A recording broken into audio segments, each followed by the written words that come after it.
There is a time element, I think, involved in publishing that some people, I guess some people would fail to understand that, yes, there's a tremendous opportunity, but it also requires a tremendous investment of time and energy and attention to turn it into something more than a hobby.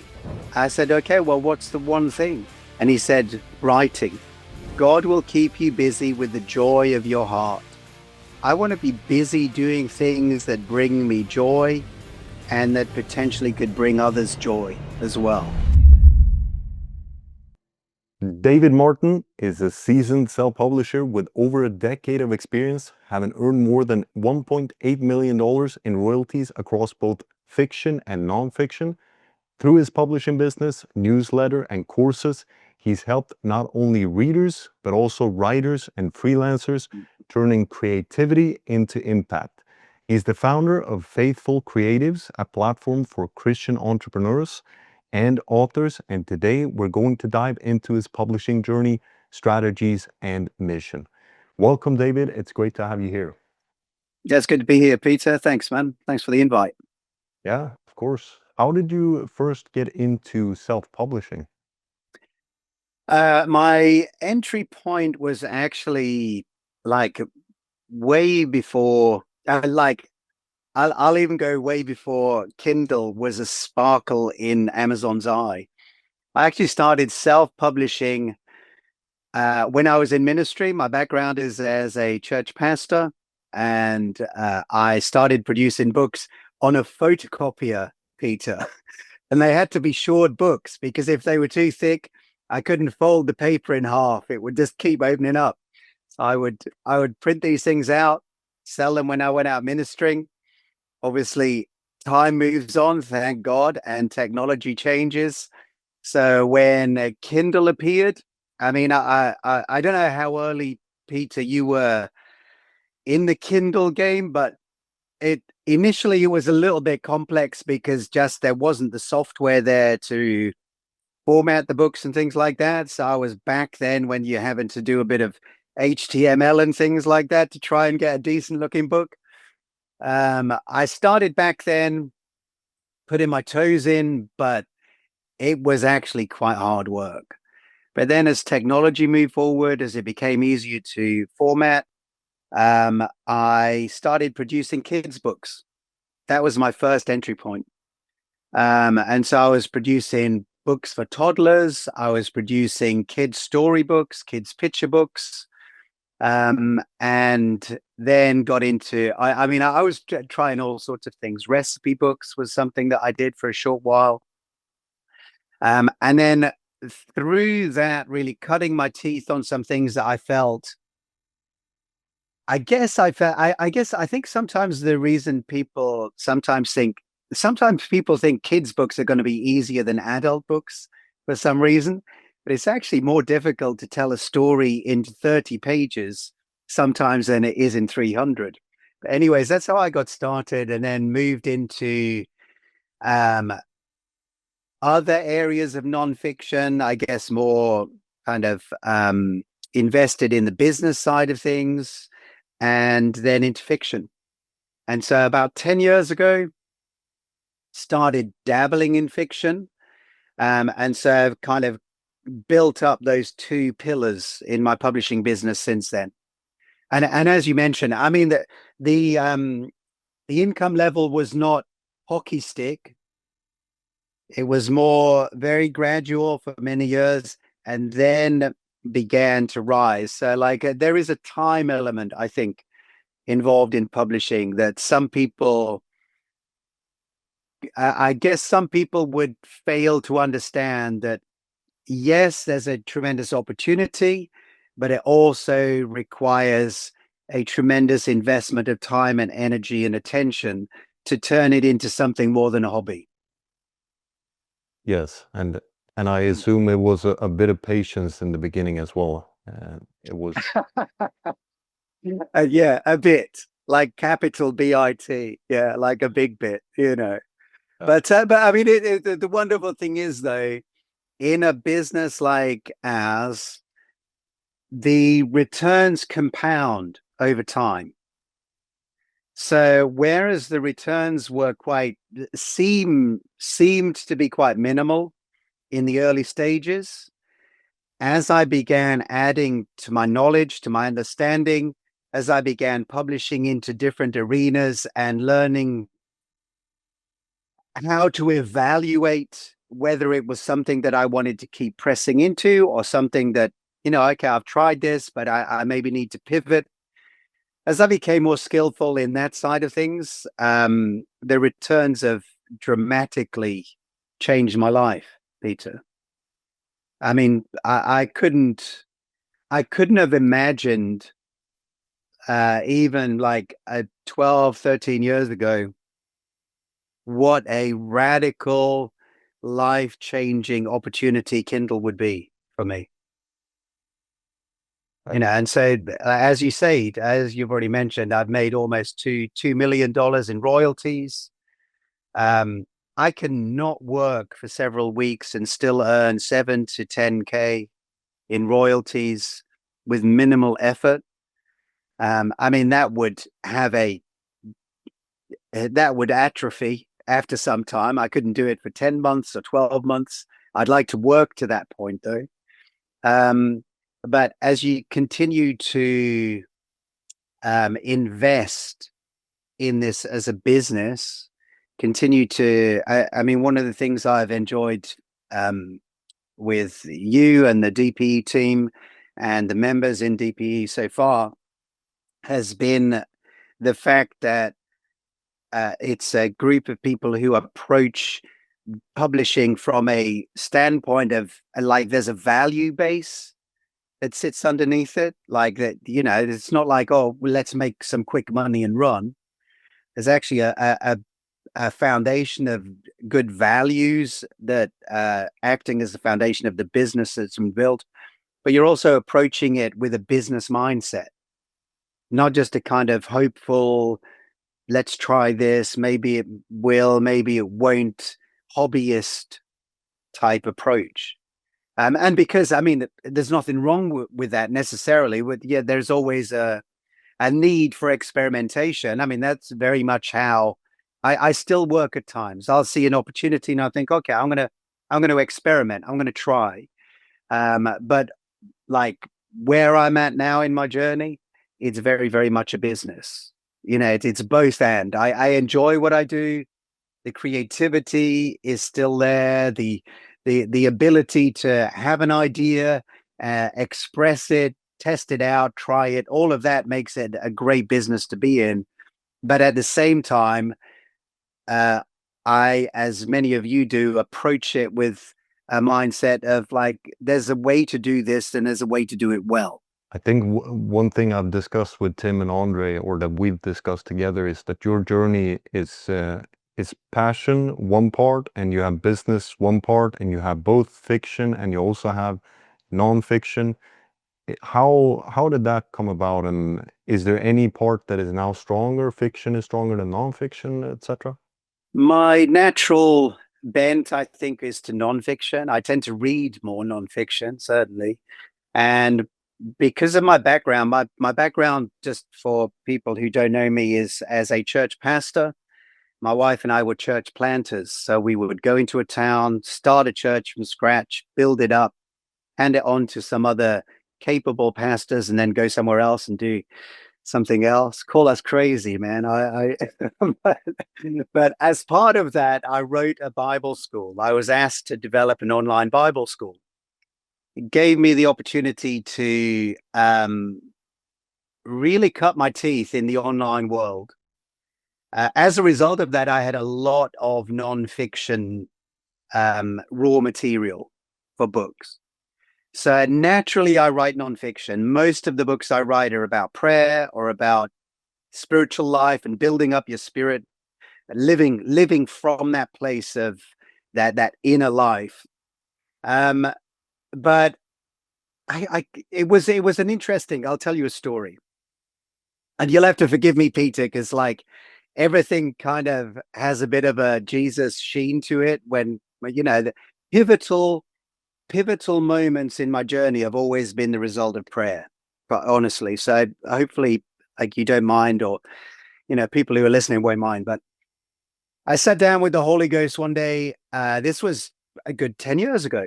Actually, this is when I shifted into approaching this as I'm 100% in. I'm going to build a business. I'm going to do this. At the time, I was doing affiliate marketing. I was creating online products. I had an Amazon business selling Christian CDs. And remember CDs? Yeah, it was back in the days of CDs. I had a local web design business working with local businesses. And I had this kind of Kindle thing going on the side, a few books, like I say, recipe books, a few kids' books, things like that. Probably a few other things. And I'm sat down.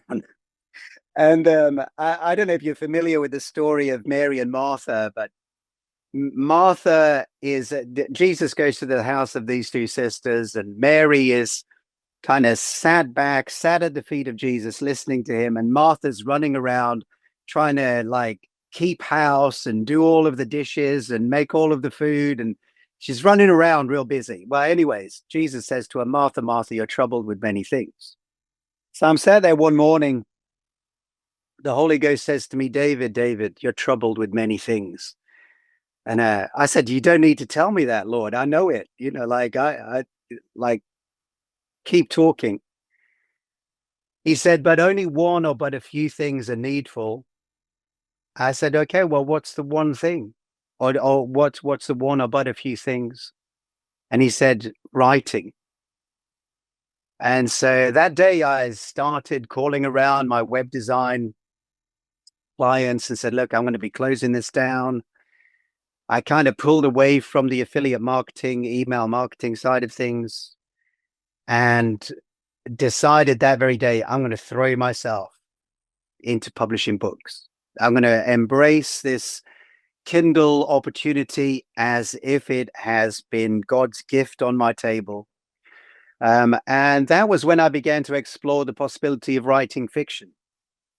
Now, I'd dabbled in it very, very briefly previously, but I was under the impression that basically you had to, and you'll have to forgive me for this. This shows my ignorance, Peter, but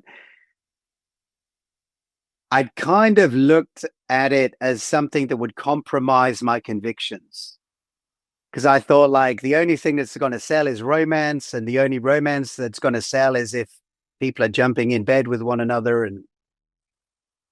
And so I'd not written any of that, by the way, thankfully, but I had dabbled in it and tried to write that kind of story without all of those kind of elements. But it just wasn't, it was stilted. This time I decided, now I'm going to jump in here and I'm going to tell the kind of stories that I want to tell. Like good, clean Christian romance, clean Christian mysteries, that kind of thing.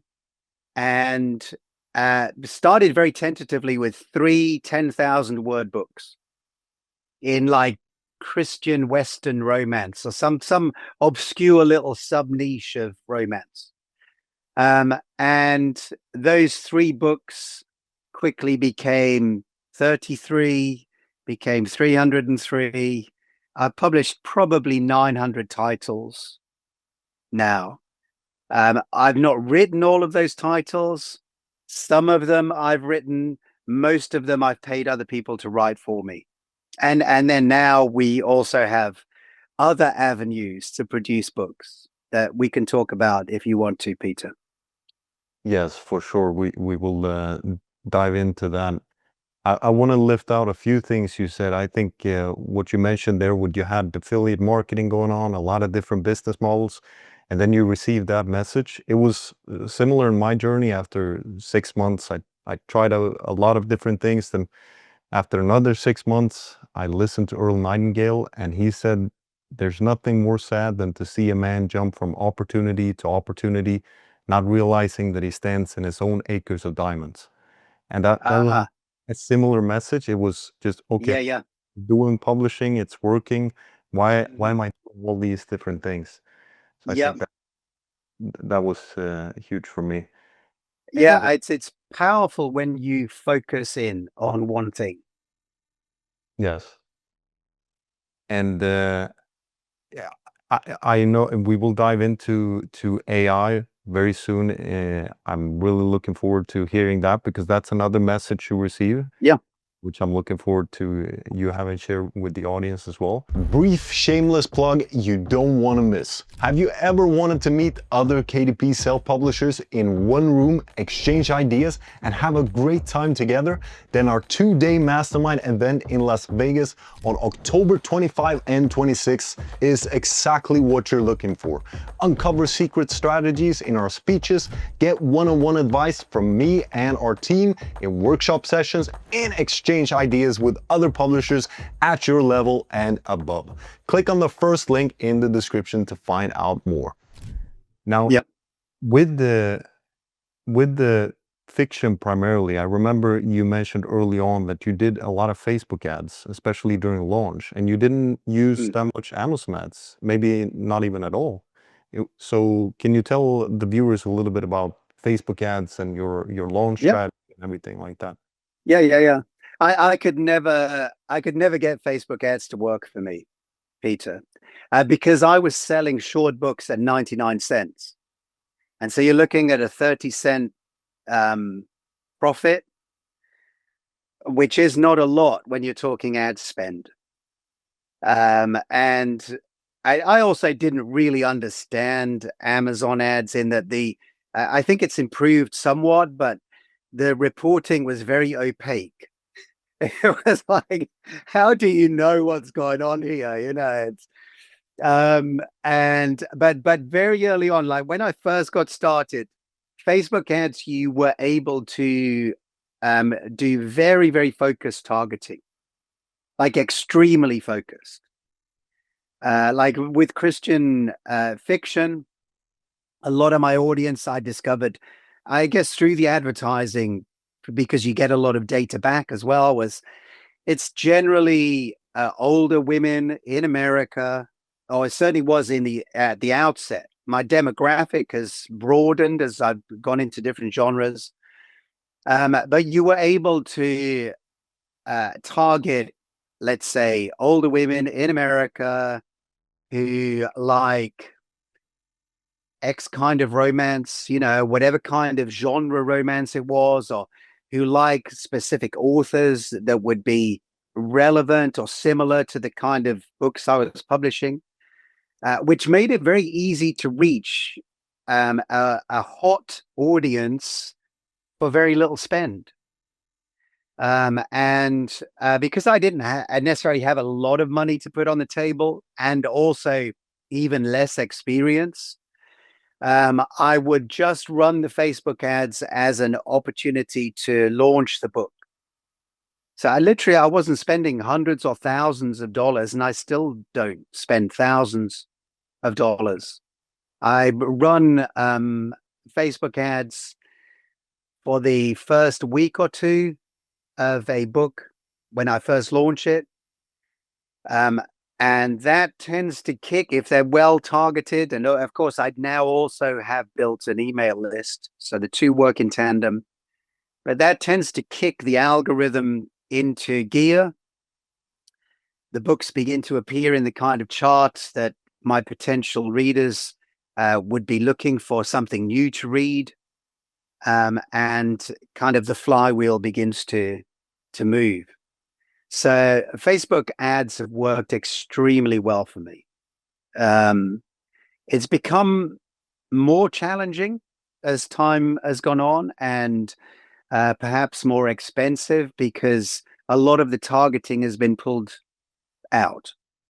All religious targeting is gone. Yeah, I mean, I think some of the some of the fallout of American elections and all of the things that went on around that made anything that is religion, has a tinge of religion or things like that, all of that was removed. So whereas I could target very specifically a Christian audience, that's more difficult now. And they're also pulling a lot of the author targets. They want to I think, push people down the AI route where they basically just take care of everything. So I'm in a season now. I'm still doing the same strategy, but I'm in a season now where I'm having to relearn how does it work in 2025, because the game is a little bit different. I'm working a lot more now with very, very clearly defined genre screaming creatives. I mean, one thing that I would say with Facebook ads, and indeed this is for both nonfiction and fiction, or anything, quite honestly, that you're advertising, is people buy on emotion. They justify their purchase by logic, but they buy on emotion. And so what I'm always looking to do with any creative that I put out, or any, certainly the primary text. So that's kind of the text that sits above the ad. Yeah. Is that it should stir some kind of emotion. It should elicit an emotional response from whoever is looking at it, whoever's reading it. That's really what I aim for, because that's what people are moved to make a decision, and then generally post a decision, they will justify that decision by their logical reasoning. So I'm not trying to convince people to buy things. I'm trying to communicate a feeling. This is how this book will make you feel. Yeah. Or this is how doing what this book teaches will make you feel. So, like on a nonfiction side of things, sometimes we can just list a whole list of things like, this is what this book will do for you. Yeah, but that's great. But how will you feel, or what kind of person will you be as a result of doing those things? That's where the emotional, that's where the hook for me is. It's like, I'm a heart man. You know, Jesus speaks. It feels funny to me. Like, it does. It's not funny, actually. Jesus is central to my business. He has made every decision that I've made that has had significant and far-reaching impact, both in my personal life and in my business life, has been a result of prayer. And I approach, I guess, my business and every part of it with that kind of attitude. And Jesus spoke heart to heart. He was a man who bypassed so much, and he was a man who told stories. And it bypassed all of that jumble that goes on up here and impacted something in here. And so the books that I write, whether they're nonfiction, whether they're fiction, I want it to be something that can reach the heart of a reader. And as and in the same way, I want adverts, if I'm developing and creating something to speak to a person, I want it to speak to them at a level that's not just practical. Does that make sense? Yes, absolutely. Hmm. That makes sense. And it's one incredible thing with publishing is that we can have impact like this, and we can work with purpose like this. Yeah, yeah. I would find it hard to sustain a business that did not have that element in it, I think, Peter.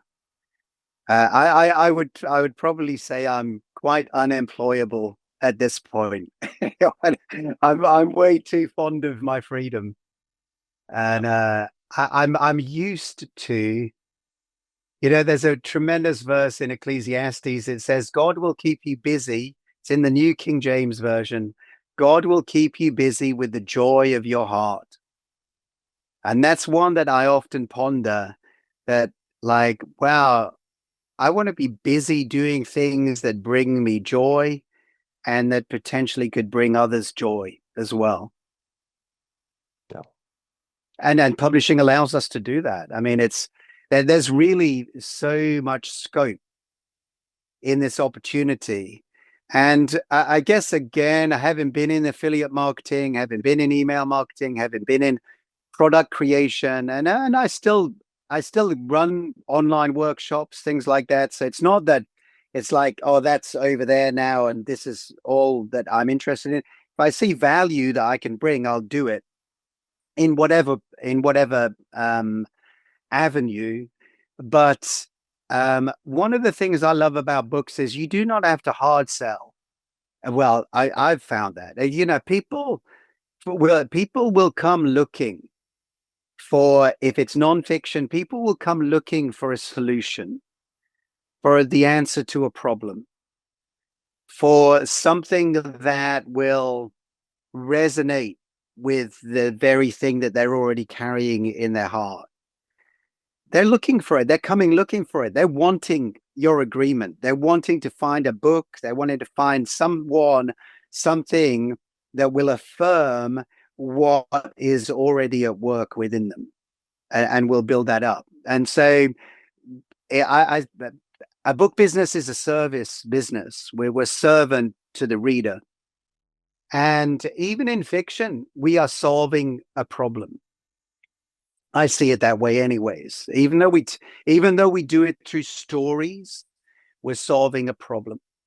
And for many, the problem is it can be as simple as boredom. That's a problem for a lot of people. There are a lot of people, or fiction allows people to escape into a world, escape into a situation, escape into a reality that they could not otherwise engage in. And so it's an avenue for them to step into the shoes of a protagonist, if you like, within a story, and experience things that in the natural they would never have the opportunity to do so. So I can, if I want to, take people to space. I mean, unless you're a billionaire who needs to kind of wave his flag to show that he's just as good as all the other billionaires, they build a spaceship and go there. But most of us can't do that. I can get you to space for 99 cents. You know, it's like, you'll just have to engage your imagination. Yeah. The stories are also easier to remember. And if you teach a lesson in a story, it's like their mind is open. So it's like you can plant the seed of something good, which are the books. Yeah. And yeah, absolutely. And speaking about impact, you've impacted your readers, but something or other people that you've impacted also includes writers and freelancers. Can you talk a little bit about what this part of the business means to you personally? Yeah. So I work with a team. And I've worked with many different writers and freelancers over the course of the 10 years. Some of those people were some of the very first people that I worked with 10 years ago. I still work with them. Others have been for a season. But throughout it all, again, I've approached this in a manner of, in a sense of partnership, although I just pay my writers outright. If they write a story, I pay for them the story. It's my story. You know, I don't do royalty shares and things like that because, and the reason is, quite frankly, I'm not very mathematical. I don't want the headache of that. I want to build a simple business that works for me, not a complicated one that I work for, if that makes sense. But over the years, I mean, I've had many writers and many different freelancers whose lives have been dramatically changed as a result of this business, in the same way that mine has. In a different capacity, working in a different capacity, like that. I've got a writer in Kenya, and she wrote to me one time, Peter, saying, you know, God just put it on my heart this morning to reach out to you and say thanks for kind of employing me to write your books. And then she had this big laundry list of things that had happened over the past, at that time, probably 7 years. Like, I've put 2 orphans through school. I've housed these different people. I've helped several women set up their own micro businesses. I mean, it was just like, and I had no idea, Peter, that I was having that that having the courage to step out and take the risk of building a business, because there's risk involved. There's a um was having such a direct and distinct impact on the people that I was employing. The same for I've got assistant in the Philippines, and they were able to start a local business as a result of the money that I was paying to my assistant. And it's incredible the difference that your life can make if you step out, if you take courage and say, man, I'm going to build something and I'm going to build this thing so it actually delivers value. This is the way I see the thing work. Yeah. Deuteronomy says God will give you the power to get wealth as you go about establishing his covenant, that you may establish his covenant. And so that whole wealth creation idea is something that, again, was foundational in the way I've approached the business. And so I come at it as, okay, if I'm going to generate wealth, if I'm going to create wealth, I need to create value for other people. That's the foundation. I create value for Peter, and Peter gladly reciprocates that value by paying for what I've produced. And I'd use Peter as an example, just your name, but like I've probably got hundreds of thousands of names that I could slot in there. Some of them may have just read one book that I produced. Some of them may have read hundreds of books that I produced. And I always come back to this idea that I want to be someone who is a net giver into the marketplace, because I mean, we can both attest to the fact that net takers generally mess it up for everyone else. And we've seen a lot of changes over time where Amazon has come and slapped wrists, and Amazon has said, you cannot do this anymore, you cannot do that, because people misused the opportunity and abused the opportunity that we're being given. I think that's a very important point you brought up, because if you have the habit of taking more than you give, eventually, I mean, I can't see that you can do publishing for as long as you've been doing publishing, for example. Is not a sustainable way of going about it. But if you're always having that mindset of adding value to the marketplace, adding value to the freelancers, like you mentioned, she's worked over 7 years with you.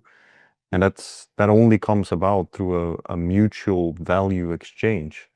And I think that's the beautiful thing about publishing is unless you really need to make the money now, then what's the rush? I don't think publishing is the best for making money quickly, but if you have a long-term approach, I've struggled. I can't see anything that is as good to work with for your heart, for your well-being, for your mind. You can focus on what you're passionate about. You can work in your pace. You can work on what you want. You can work where you want. You can have time and location freedom and all those different benefits. When it comes to short-term strategies and tactics, do you see any of those prevalent today? And is there any warning sign or warning message you must have? I think my main concern, Peter, presently, and it won't be any surprise to anyone listening, is that people will jump on the AI bandwagon and just produce a lot of very, very low quality books and spam the marketplace with low quality books that have no intention of adding value, as we've been talking about, to the reader. All they're looking for is to have a multiplied library of half-baked stories in the hope that someone might be enticed to purchase them. But it's not really it's not a sustainable business model, because actually the value, particularly in fiction, I think, the value of a fiction business builds because book reader, let's say Alice takes a chance. She sees your book in someone's also bought, or you might be advertising and she sees it on Facebook, or she sees it in as an Amazon sponsored ad or something. Alice is good enough to take a chance and think, oh, wow, I like that book cover, I like that title. She'll click on that tiny little image. Yeah, that description sounds like the kind of story I like to read. I'm going to take a chance on this. Now, that's great, but business isn't built on Alice buying that one book. The business is built on Alice going, wow, that book was really good. I'm going to buy book 2 and 3 and 4 and 5 and 6 and 10 and 66 and 110. And I think my concern presently is that we will see a huge deluge. In fact, it's already happening. I see from, I don't know if you would be, Peter, but others here may not be familiar with Calytics. I was at it's kind of a platform that shows market trends and digs into what's actually selling in the charts right now, etc., etc. And Alex, who runs Calytics, was at a conference that I was at recently, and he was showing some graphs of the number of books that are being produced and published. And there's this hockey stick number of books being pushed out onto the Amazon platform in both fiction and nonfiction, but particularly nonfiction presently. I think nonfiction, it won't be long before we see a similar trend, and we see similar trends in some of the genres. But I think it's going to be a curve that goes like this, and it's going to become a bit of a bell, because a lot of the people looking for the quick buck, looking to press a button and publish 100 books a month, are going to find that this doesn't actually work as a sustainable business. No one wants to buy after book 1. Even if they give book 2 a go, they ain't going to buy book 3. And so we'll see things move back into a more sensible order. But I do think, Peter, we're probably going to have 5 years of a very interesting landscape as we find out how the creative space of publishing and the increasing prevalence of AI, how they actually intermesh for genuine value-driven authors and publishers. Yep. Yeah. So that presently is the thing that concerns me the most. I think one hopeful thing is, we spoke a little bit about habits, but if someone has the habit of going for just click a button, get an AI book written, I don't care if it's factually correct or anything like that. If they cut the corner there, then the likelihood that they're going to cut the corners on other things, such as the cover, they might cheap out on the marketing, on the description. So hopefully those books, they never really take off. So there's no damage like that. But that's how I see it.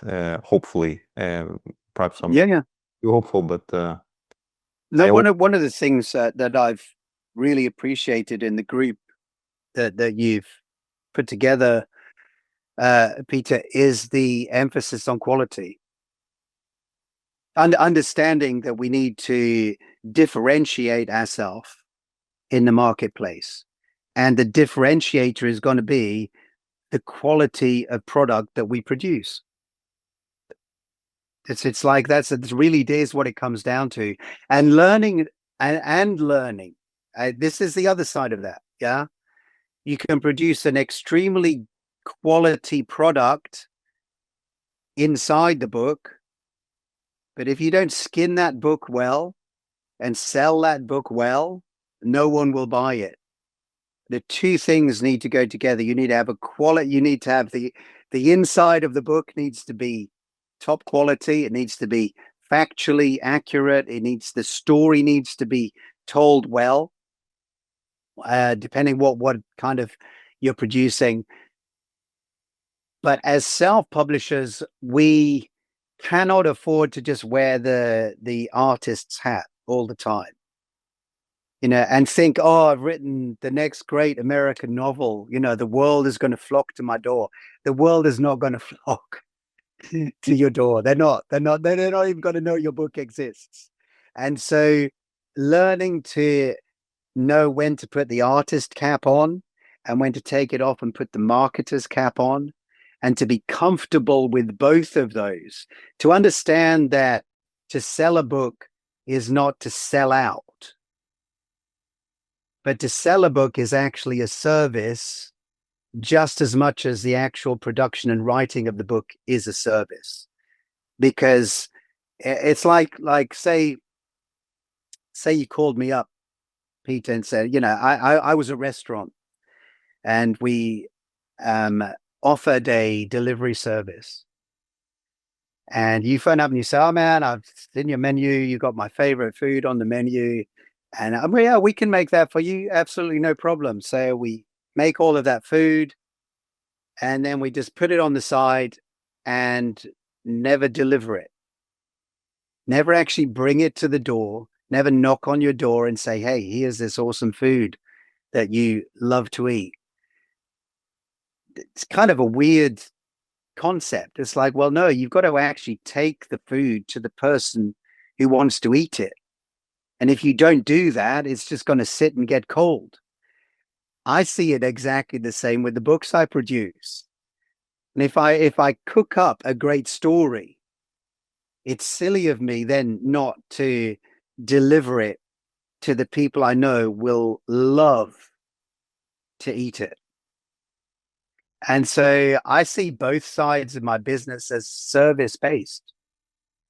I'm the producer, I'm the cook, and I'm also the delivery service. And I utilize in the same way as, I see some guys riding around on bikes with a big box on their back, full of pizzas, or in their car with like a cool box in the back delivering ice creams or whatever it may be. The bicycles and the cars and the vans or whatever for us are the platforms that we publish on, whether that's Amazon, whether that's Apple Books, wherever else it may be. We just utilizing the vehicles that help us deliver our value. And so, yeah, I see it both ways. I think a lot of people, the artistic mindset is, as soon as I start selling the book, I've sold out and I've become some sleazy kind of backroom, like that just is not the case at all. Selling a book is not, this is the way I see it. A book is not a book. It does not fulfill its purpose until it's read. A book being written is not a book finished. A book written, cover, all of that, beautiful, that's not finished. The job isn't finished yet until that is in the hand of a reader. And when they open that book up and begin to consume the words or the information that's in there, then that book fulfills its purpose in the world. I think that's an excellent point and also a great analogy. It's if you go to the extreme, let's say you were to have the cure for cancer, you would want as many people as possible to know about it. And it's the same if you have Yeah. a good book, then you're helping people by getting them to read it and consume it. Yeah. Yeah. Yeah. Absolutely. You know, and we want to give people choice.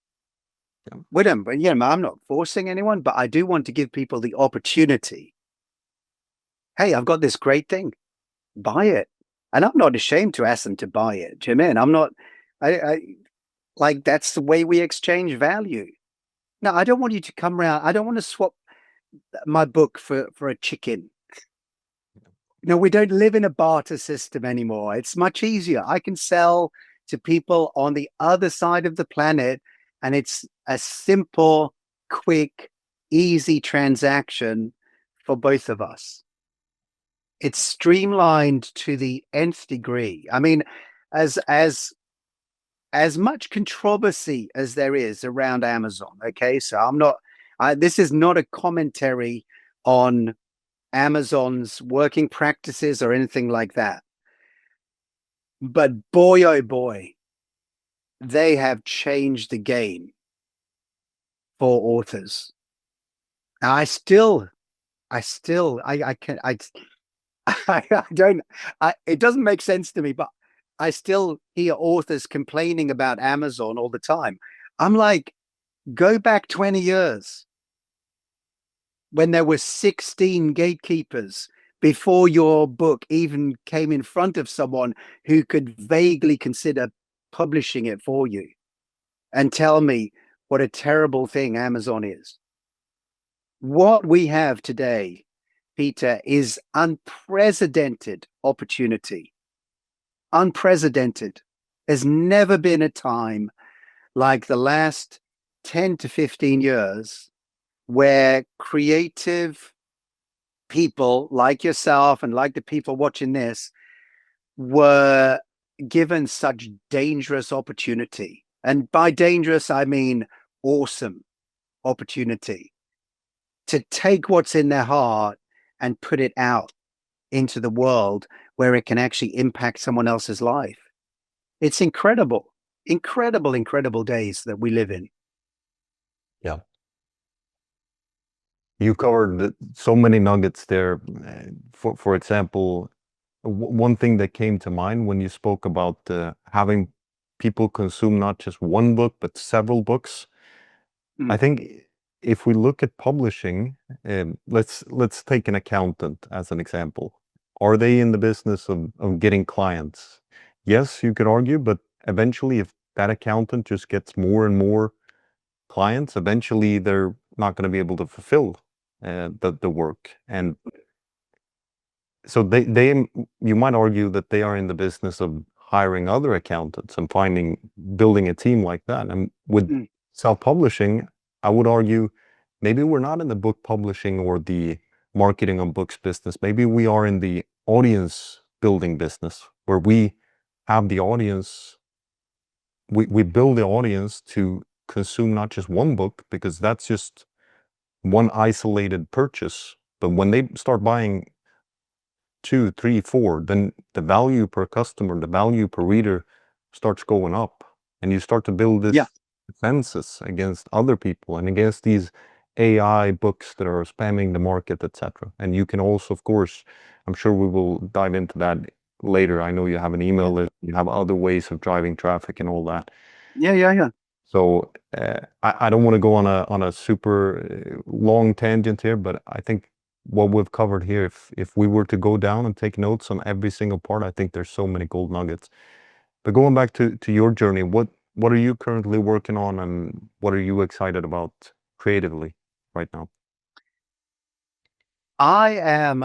I'm going to go down the AI route here and talk about again. I see the AI revolution that's taken place as number one, an imminent and existential threat to my business model. Or I did. I did. And I remember again, I sat down with the Holy Ghost and expressed those concerns.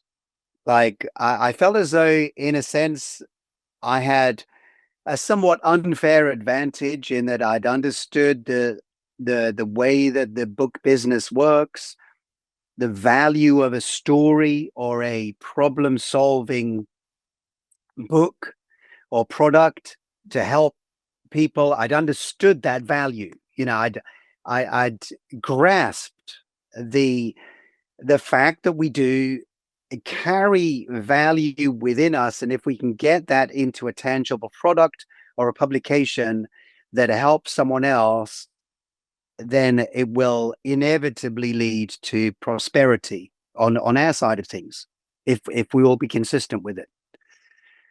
But more and more I started to see AI coming in, and whereas before I was working with and I still do. It's not either or for me, yeah. Whereas I was working with writers, suddenly I'm hearing about people. Oh yeah, I produced a 50,000 word book in a week or 2 days or whatever. I'm like, man, that's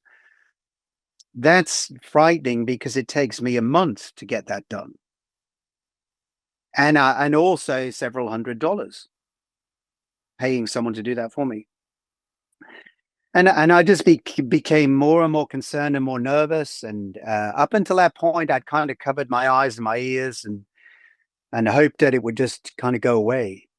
And so I sat down and had a conversation with the Holy Ghost. These were his exact words to me, Peter. This was must have been, well, not much more than 3 months ago, actually. This is how long it's taken me to actually kind of come to this point. He said, embrace AI as an opportunity to tell more and better stories. More and better is very powerful. Just more, yes, absolutely. We can leverage it to produce in a way that we could not before. It makes the process quicker and easier. But more and better, that's the differentiator, I think. But the fact that he said to embrace AI as an opportunity, as opposed to fear it as an existential threat to my comfortable lifestyle business that I'd built, was a real game changer for me. And so that day I sat down and I wrote my first novel with AI. I say novella, about 36,000 words. Came up with the premise in a conversation with ChatGPT on my phone. Said, okay, let's flesh that out into 10-chapter outline, and then wrote it kind of chapter by chapter. And then spent a couple of days just tidying it up, adding, and as we were going, I was kind of directing the style of it, things like that. So it wasn't just press a button and here's your book. There's work involved. There's intelligence. There's creativity. It's like taking a bit of clay, and instead of it just being a big dollop of brown, it's kind of molded into something beautiful that you then paint. That book has been one of my best-selling books for the past 3 months. I wrote and published it within and the reason it took so long is because I waited until I publish on a certain day of the week, so I just waited to publish it. But the cover was produced with AI. The majority of the text inside the book was produced with AI. The description was produced with AI, not this. And I want to stress, not by, with AI, not by AI. Not just like, okay, I'm going to close my eyes and let AI take over my whole business and No, I'm the steering. I steer what's produced. And so the opportunity for me now, Peter, alongside a clear, I think, mandate to optimize the assets that I've already produced and to further refine the process of getting those books in front of people. Yeah, because I think as publishers, we will have to become much more skillful and much more streamlined in the way that we approach things. But the exciting creative opportunity for me now is to explore where can I now go leveraging these tools that did not exist even 2 years ago. Yeah. And so I'm exploring new genres. And whereas before exploring a new genre necessitated probably a few $1,000, and it's not that, I mean, that there's arguments on both sides of this. I now am investing time to produce and test those stories myself. So I don't want to say it doesn't cost me anything, because that would not be true. That would not be true. And people need to understand this. There's nothing more valuable than your time. Using AI is not like, oh, wow, we can produce a book for free. No, you can't. Not if you're going to actually write it with AI. You're still going to have to take the time to do it, and your time is valuable. But I've chosen to invest time to learn how to use some of these tools. And it's exciting. It's frightening and exciting at the same time. They are frighteningly good. Yeah. Frighteningly good. And also are clearly have major flaws that necessitate a very engaged human interaction to produce the kind of books that we're talking about, Peter, which will please and delight a reader and make them want to buy the next one that comes out. But yeah, it's again, it's just an incredible. I've changed my attitude from looking at it as an obstacle and a threat to looking at it as an opportunity. And to be honest, I have to keep reminding myself of that, because of the incredible changes that it's going to bring to our business and our marketplace over these coming years. I think this will be very helpful for people. I know it would have been for me when AI came. I know it was a similar situation for you. You built these freelancing team, these systems. It took you a long time. Same for me. And now it feels like AI is coming and putting a little bit of a threat to it. And I think a lot of people they've felt the same way, or they currently feel the same way, where it's nothing with AI is good. It's going to be factually incorrect, etc. But you're not taking the either or approach. You're taking both. You're taking the human element and you're taking AI. And it's not click a button and get a complete manuscript. Like you said, you're working, you're sculpting the manuscript, because how many prompts did you have to go through to just get that final manuscript? Probably hundreds. Just tweaking little sentences here and there, paragraphs. No, don't go in that direction. And I think that's one huge benefit is if you have experience as a writer or as a publisher, you're able to see all these different things, and you're able to use the tool, which in someone else's hands, it can, just like a hammer, it might just destroy things. But if you put it with a builder, he's going to build something with it. So it's just a tool. It's not a replacement. Yeah, exactly. And I think Yeah, I just think that we are in a season of the at one time the key, or certainly one of the key um key gifts or talents or skills, that was the value skill, was to be a great writer. Yeah, there's still tremendous value in that. Yeah.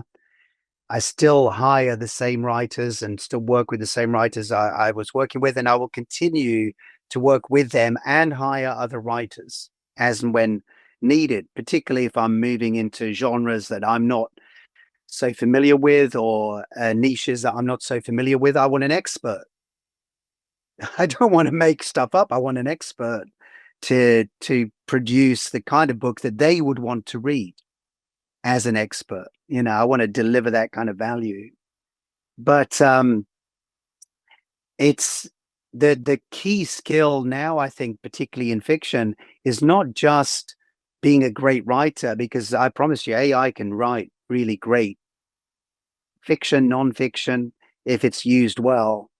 But it becomes, the skill is storytelling. And we need to learn. And again, this came out of that conversation I had with the Holy Ghost. He said, opportunity to tell more and better stories. And it's that skill of telling better stories, understanding that we're not so bound now. The reason I published short books when I first started, Peter, is because I couldn't afford to pay someone to write a long book. It was really as simple as that. I had to do short. I had limited capacity and limited funds. And like built a business on that, and we do a varied books now. Everything from, I still produce 10K books. I also produce 80 or 90K books, 90,000 word books. But I mean, just over this past week, I'm currently working on a story that myself and the AI are working on, and it's 46,000 words. And the majority of that story was written over a couple of days. And when I say a couple of days, I'm talking a couple of hours a day. So, and I mean, as with anything, you kind of build familiarity, you build your systems. And so it becomes quicker, it becomes easier. But yes, yeah. I mean, a similar book would have cost me over $500 to get written previously. Yeah. Mm.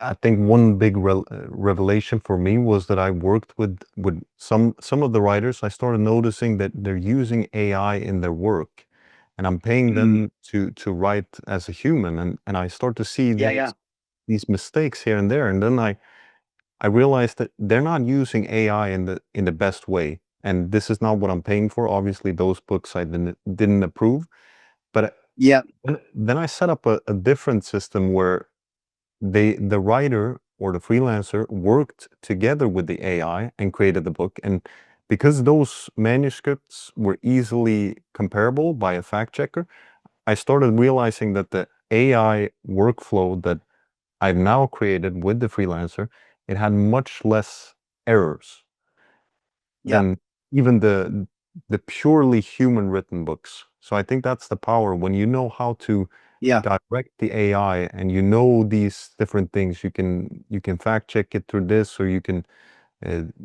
know where the AI tends to go wrong, etc. That's when you really get its full power. Yeah. Yeah, and I think that that's a key thing, is we need, as creative entrepreneurs and creative writers, producers, publishers, or whatever. I think, and that's why I'm doing this myself presently. I like I say, I don't ever see I don't ever see time as free. Okay, it's either I pay in money or I pay in time. Either way, I pay. If you're going to produce something of value, you have to put value in. That's the way the system works. The engine doesn't run without steam. Value out necessitates value in, yeah, either in time or money. Time, money, and talent, and a good dose of prayer.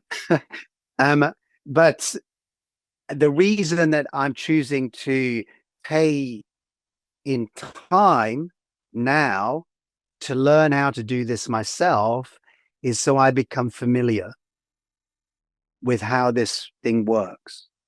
Because then I can work very, very intelligently with someone else when I begin to shift that balance from time to money. I can understand how long it takes. I can understand the kind of skill set it requires. I can understand the value input to get the kind of value output that I require. And I can then remunerate whoever the people that I work with in an honest way. Yeah. And get more and better results out of that as I embrace AI. But at the outset, like everything else in my business, it started with me learning how to do it. Yep. Every part of my business, I've done it. And the great thing about a publishing business is it's not complicated. There are just a handful of elements that you really need to nail. And you do really need to nail them. You know, it's important. But every element, I've honed it, I've studied it, I've learned it, I've educated myself, I've paid thousands and thousands of dollars to rub shoulders with other people who are ahead of me or who are adjacent to me. So I can learn. I want to learn. I want to grow, all of that. Because when you have that under your belt, you can then work with other people much more effectively and much more skillfully and build a team. That's something I remember also from our first this conversation together. Is you said you've gone through almost every course on self-publishing. You paid a lot, like you said, to invest in yourself over the years. How impactful and important has this been in your journey, and what have the Yeah, it has been. It took you a bit to convince me, Peter, didn't it, to just step through the door. Yeah, It wasn't a hard sell, but I was asking hard questions, you know, it was. yeah, we first had the conversation. I remember I was in the car, and then it took a couple of months. It did. I went away wondering. I wondered whether afterwards you guys would have thought, "Do we really want this guy in here, anyways?" You know. But yeah, no, I've paid a lot, Peter. Honestly, I've paid tens of thousands on various courses, resources, masterminds, you name it, because I understand that like a small change can elicit massive results. It doesn't take, most of the time, it's not just a volume of information that you're looking for. Because when you get to a place like me, and I say this, certainly I hope, with all humility, but once you get to my stage in the game, it's not about a ton more knowledge. It's about the nuances of understanding how to operate more skillfully in things that I already have a knowledge of, if you like. And so, you know, whereas some of those early experiences were hockey stick learning, it was like, wow, this is all new to me. I mean, I work with people who don't even realize you can publish a paperback book for free. They're like amazed when you tell them, yeah, you can upload a PDF and someone in Australia can buy your book tomorrow. You know, like, they're like, wow, really? I don't have to pay hundreds of pounds or dollars or euros to print a book. I can just, you know, and you know, those early stages are exceptionally revelatory. Yeah. And then as I've gone on, obviously I've been looking for I'm always looking in the marketplace for people who have actual experience in the marketplace. That they're not coming with a philosophy. They're not coming with like, oh, this is the latest trick or technique or trendy thing. And there's nothing wrong with following a trend here and there, you know, and understanding the ebb and flow of the marketplace.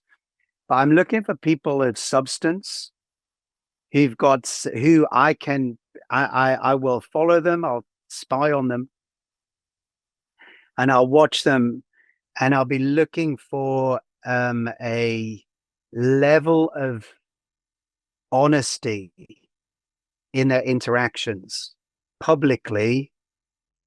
And that is often what determines whether I will then invest privately, as I did joining driven publishers. And as you say, it took me some time, Jim. Whereas at one time I would see an opportunity and I would look at the figures on the sales page and I'd be like, okay, but it was more out of a kind of desperation. It was more out of I wonder if I put my money in this slot and pull this handle, it's going to change my life. I've pulled a lot of handles over the years. Very rarely, the house always wins. Let me warn you. Putting your money in the slot machine and pulling a handle for a quick result, it's possible, but it's rare. When you come into something, and again, I take this from scripture, Jesus, and of course, the world he lived in was this way, but he was eternal. He's like the end from the beginning. He wasn't limited to how he explained things, but he always came from an agricultural perspective. And so I'm always looking, how can I cultivate what I'm building here? How can I cultivate this business so it continues to produce on an ongoing basis? How can I sow the right seeds, the right knowledge? How can I connect and understand when I say connect with the right people, I'm not talking about, oh, how can I connect with someone who can, benefit me in the sense of like, what I like, paying for favor or whatever. How can I connect with people that I believe we can exchange value? Because when we do so, we all rise. So yeah, I don't know if I'm sometimes a little kind of verbose in the way I answer things, Peter. Apologies. They're big questions, That that's I really appreciate listening to that. And like you mentioned, it's been an exchange. You've added so much since you came to the group. You've shared an entire PDF of your system, of your way of doing things, and I think we see that inside DP as well, because and I have learned so much more just from being a part of that community. And I think that was my intent with starting DP is, yeah, sure, the beginning knowledge, that's great. But like you said, it's just, okay, how do you publish a book? You can publish a book. A lot of people don't know that. Yeah. But I was always mostly interested in working with people that had the mindset that you have, which is, if I'm going to Los Angeles to New York, if I'm just 1 degree off, I might end up in Washington, D.C. instead. And that 1 degree, the further you go, the more of a impact it's going to make. And like you alluded to earlier, you either pay with your money or your time, and your time is worth something. So if you're investing, if Yeah. you're create a book, if you're going to go through all this thing, I think it makes sense to learn how to do it in the best way possible. And like you said, to connect with people who are doing it and who have the right values. Um, but what has your experience been so far since you've joined DP? I've enjoyed it, Peter. I've got a great deal of value from it. There are a few key things that I've already implemented that I mean, like on a purely practical level, like we're talking like money out of my business, increase in my business. There are a few very, very simple techniques that I've learned from you guys that are already producing increase in my income. So, which will mean that it will rapidly pay for itself over time. So, it's been great. And actually, as I said, and this is the reason it took me some time to come in, and I asked so many questions, is I and I want to I don't I want this to sound correct. Okay, I want people to understand my heart in this, but I didn't want to step into just a room full of people who were the same as me, where we had nothing to exchange. It was just like, yeah, we're doing the same thing, and we don't quite know what to do to move the bar up. I wanted to be among people, and I think one of the things that I've appreciated, one of the things I've discovered here that's I've really enjoyed is it's not even a matter of who's making the most or who's published the most or who's got the most experience. It's actually that kind of mastermind of different experiences. Oh wow, this particular person's got skill in this arena. They've did they've dived deep into that, and they're ready to bring what they've retrieved to the table and say, look, I think that this is how you could apply that in your situation. And that's been invaluable. I've enjoyed it. And I'm looking forward to continuing to do so, Jim. And I actually really value the live interaction that takes place. I'm working through a lot of the kind of the course material because there's tremendous value in that. I'm being reminded of a lot of things. I'm also learning a lot of things because we're always learning. There's always more to learn. But the live interaction, the conversations, they have been just really interesting and helpful. Like I can come with very specific questions. What would you do in this kind of situation? I've got this idea. What do you think of that? I mean, I was recently, one of the things I produce is prayer journals. I've been in that business side. That's one of my niches, if you like. A very natural niche for me is someone who writes books on prayer and things like that. I've had some reasonably successful prayer journals in English. I've recently leveraged AI again to translate some of those into Spanish. And I had some questions about how to approach that with some of the bonuses that I sometimes offer and things like that. Those kind of questions, it's so great having a place to bring those questions to people who've probably asked and answered the same questions at some point in their journey. And as I say, hopefully there'll be times where I can be the one who jumps in and also is able to bring an answer to someone else's question to some of the things that I've been involved in. You already have, David. It's been very helpful I mean, if we go through the recordings, I know for a fact that many times you jumped in with a very helpful answer. So I really appreciate your participation there. What's one piece of advice you would give to someone watching this who wants to build a sustainable and impactful publishing business? I think the key element is going to be start now. Don't wait. Don't think that you have to have everything perfect and that you need to know everything. Peter and I were just talking earlier and saying sometimes you don't know the questions you need to ask until you take action. Oftentimes people want all of their questions answered before they take action.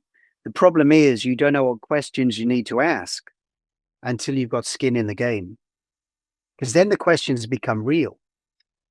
It's like then it becomes something like, man, I need an answer to this. This is I'm actually in the game here. I'm working. I'm putting stuff out there. I'm creating.